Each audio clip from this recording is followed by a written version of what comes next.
Hello everyone. I'd have loved to be with you in person, but I'm truly thankful for the opportunity to present my paper entitled The Craft of Shipbuilding in Roman Egypt, a story behind extensive maritime activity through this recorded presentation. The topic is consisted of 5 parts: an introduction, the importance of shipbuilding as a craft in Roman Egypt, the human element behind the process of shipbuilding, the similarities between the past and the present, and a conclusion. Although the study of shipwrecks is central to nautical archaeology from both archaeological and historical perspectives, equal attention should be given to shipyards, the process of shipbuilding, and the team behind this process. Indeed, exploring the story behind a ship is not less significant than studying the ship itself. As Egypt has a unique location, it has long coastlines on the Mediterranean Sea, the Red Sea, and the River Nile. The existence of the mentioned coastlines led to a huge maritime activity in Egypt. Therefore, the craft of shipbuilding took place as an essential activity, consequently, forming a community of shipbuilders. During the Roman period, Egypt became a principal provider of grain to the Roman Empire, thereby enhancing the significance of shipbuilding in the empire's logistical and economic networks. In Roman Egypt, there was a close association between harbors and shipyards, reflecting the integrated nature of maritime activities at the time. Shipbuilding and repair facilities were often established in direct connection with the main ports, ensuring easy access to the sea for the launching and maintenance of vessels. This functional relationship between harbors and shipyards was essential for both commercial and military purposes. Merchant ships required constant upkeep to sustain trade, while naval vessels needed regular maintenance and construction to support the defense and administrative needs of the Roman state. Therefore, the coexistence of ports and shipyards illustrates the economic and strategic significance of maritime infrastructure in Roman Egypt. It's possible to infer the existence of maritime activity such as shipbuilding or repairing through the archaeological remains or the excavated sites.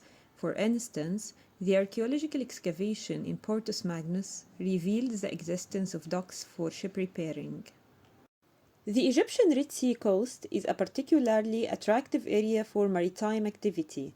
During the Roman period, it was a major hub of maritime activity, reflecting the region's growing role in trade and navigation. Some of the Roman period historians mentioned the role of the Egyptian Red Sea harbors in the international trade. And on the Egyptian Red Sea coast, the excavations revealed remains that refer to the existence of shipbuilding and repairing activities.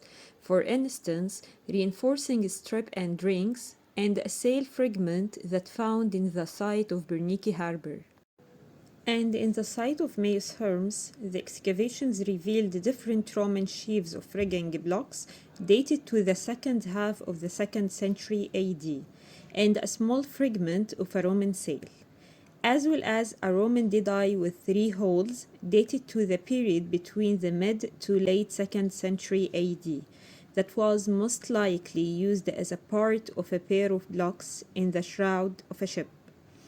And several braille rings made from wood and horn were discovered during every season. During the Roman period, the Nile harbors and canals played an essential role in maritime transportation, particularly for shipping the Egyptian grain across the Roman Empire.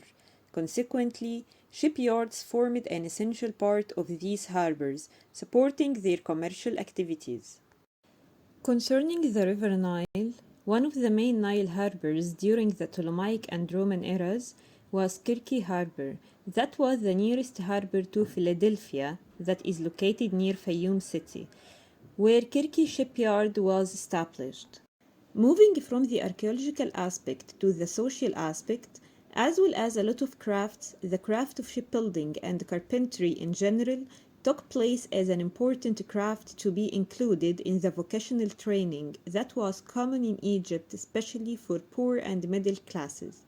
We got detailed information about the training process through the training contracts that found as papyrus documents recorded under the title apprenticeship. In Roman Egypt, craftsmen were affiliated to syndicates. No one was allowed to practice a profession except after passing a test in the region to which he belonged. Thereby, a person learns a specific craft under the supervision of a professional craftsman. Then he must pass a test after the learning period, so he can be affiliated to a syndicate in order to be officially a professional craftsman. An example of these contracts is this papyri that was found in Philadelphia. The contract dates back to the early 2nd century AD. The document demonstrates that the apprenticeship period was 1 year. This contract provides us with information about the master who was supposed to teach a young boy. He was about 25 years old.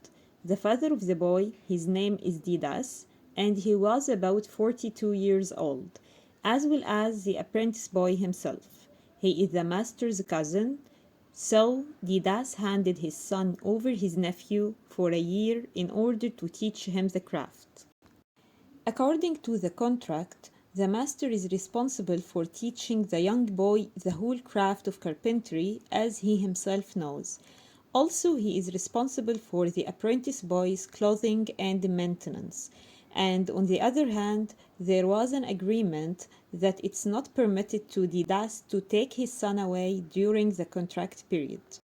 From the craft of shipbuilding to the human element behind this craft, the process of building or repairing a vessel carries a lot of details about the people behind this process, such as the number of shipbuilders and their specializations, the hierarchy of workers, the daily tasks, and the working duration and wages. This papyri document carries detailed information about the team behind the process of shipbuilding. The document was found in Arsinoe, that is now Fayoum city, and it dates back to the 3rd century AD. The document is a record of payment to shipbuilders and sawyers working on a boat. The record provides details about the number of workers, their specializations and tasks, the working duration, and the workers' wages. According to the document, the team of shipbuilders was consisted of at least 4 shipbuilders per day, but most of the work days they were 7. Also on some days, the number of workers was 5 or 6. The team behind the process of shipbuilding included shipbuilders as well as 2 sawyers. The document also provides us with much more detailed information about the workers' tasks. The shipbuilders worked on the boat using a scaffolding during the process of building, while the sawyers were responsible to cut specific types of wood for different purposes. Persia wood for the boat's planks and acacia wood for its frames. The shipbuilders and sawyers worked on this boat for over 3 weeks. The work duration, in addition to using a scaffolding, are indications that it was not a small boat but a large vessel. And concerning the workers' wages, according to this document, a shipbuilder received 7 drachmas daily, while a sawyer received 8 drachmas daily. That could be an indication that sawyers were more skilled than shipbuilders, or it could be an indication that sewing was not an easy task. Another papyri document carries information about the process of ship repairing and the team behind this process. The document was found in Panopolis, that is now Akhmim city in Sohag. It dates back to the late 3rd century AD. The document provides details about working in a state shipyard and not a private shipyard, as well as the working conditions that shipbuilders faced. The papyri records correspondence from and to the office of the strategos of the Panopolite Nom about repairing a treasury ship by order of the procurator of the Lower Theapide, which included the Panopolite Nom. Although the remains of this document are fragments, it reveals unique information about the shipbuilders in the state shipyards. The first part is about liturgies. The term liturgies in the context of this papyri refers to serving under compulsion, without revenue. That was a mandatory service. The second part is about the hierarchy of workers and the appointment criteria. In the case of this ship, all of the workers behind the repairing process were liturgists. The one who was responsible for appointing workers was the council president on instructions from the strategos. The workers in this case were not only shipbuilders, but there were also other titles mentioned in the papyri. The hierarchy of workers in this case was starting from the council president, who was responsible for appointing liturgists in specific positions higher than the shipbuilders. The first one is son obsestes, that means an overseer. This title refers to a general administrative oversight of the project. The second liturgist is epimelites, that means a controller. He was responsible for keeping the accounts of expenditures as well as drawing the needed money from the public bank. The third one is epiketes, that means a supervisor. He was responsible for seeing that the material needed for repairing the ship were on hand when needed. In addition to the previous three liturgists and their mentioned responsibilities, there is one more liturgy mentioned. It's untitled liturgy. However, the duties of this appointed liturgist are included in the document. The duty of this liturgist relates to the bookkeeping, so the title could be an auditor, as he was responsible for the accuracy of the records. In order to appoint a liturgist in this position, there were two main requirements that a nominee must meet. The first one is literacy skills, and the second one is to have propriety. This papyri document is a contract with shipbuilders. The document was found in Oxyrhynchus and dated back to the 6th century AD. According to the document, this contract is between a government official and three professional shipbuilders. The document carries information about the working duration that was for 45 days. Moreover, the document provides us with more information about the agreements with the shipbuilders in these cases of work. For instance, during the working period, the shipbuilders would be exempted from any obligations or public taxes imposed on other craftsmen. The document also recorded the wages and the provisions provided to the shipbuilders during the working period.